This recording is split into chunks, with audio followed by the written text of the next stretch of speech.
Hello, welcome back to my garage. I'm Evan, and this is part two-ish. It's been a few months.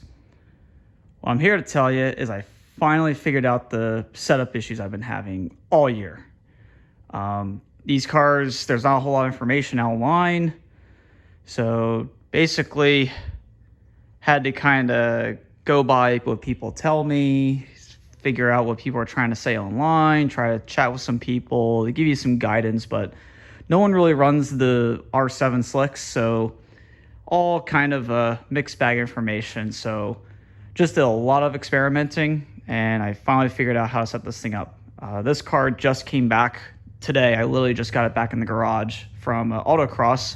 Got another, FTD, fast time of the day, woohoo. Beat out, again, the GT4 RS, beat out this, I don't know, apparently some national champion guy who was visiting with a C8 Corvette that was stock in SS, I think is the class. Super Street, I don't know, something like that.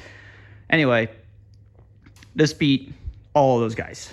This general setup, I'm only recording this mostly for the guys who are still new to this or are considering and they just want like a good baseline setup. They do buy one. This is the setup for you if you get the slicks. If you run the spec bias plies, good luck. So bare basics, rear end is squared, and measurement from rear end to the front axle, you're looking at about 73 inches. I think mine's like 79 and 15 sixteenths, but 73 is what you want to shoot for. My camber is 2.8 both sides. Caster, I really had to play around with the 8 arms to get them to cooperate to get this kind of caster, but I'm getting about 5.5, I think, maybe 5.3 degrees caster. Pretty solid. Very slight bit of toe out, like, I don't know, maybe 1/16-ish. Pretty reasonable setup in general. I mean, basically, I'm maxing out the caster with these A-arms. I might have to go to a shorter rod on the upper A-arms because you can adjust that. That's a black one, but you can adjust it with this guy way down here. Just this bar, you break that nut loose, but you can see I have it all the way down. I could push that forward, or well, turn that to push the bottom of the bottom A-arm forward to get a little bit more out of it.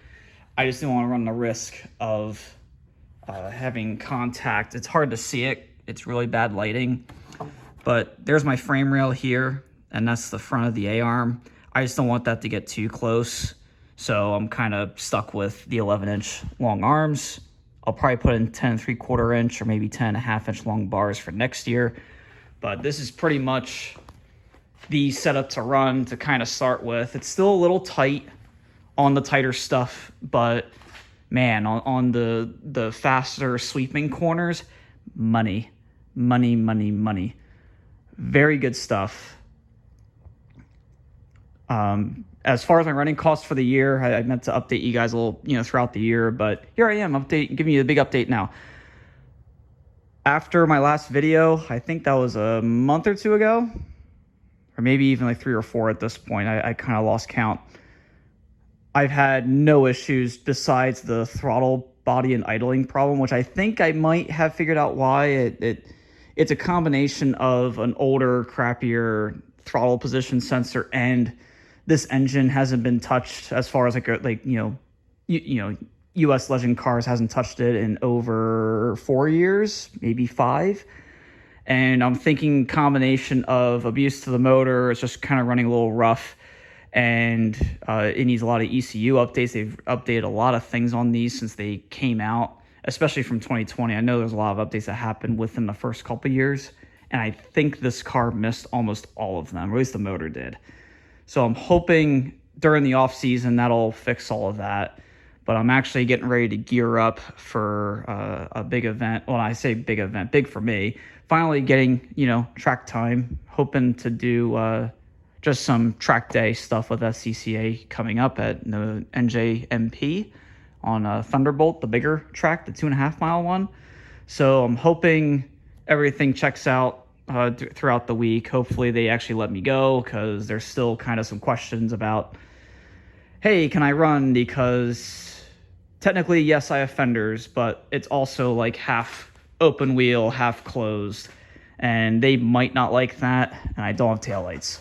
But outside of that, it's safe. I mean, it's safe to go 100, 110, 115. I'm sure it's fine, but hopefully they let me go. That's all I really got, though. So if you have any questions, leave a comment down below.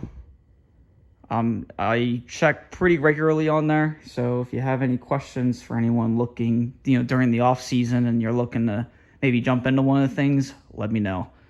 Thanks. Have a good one. Bye.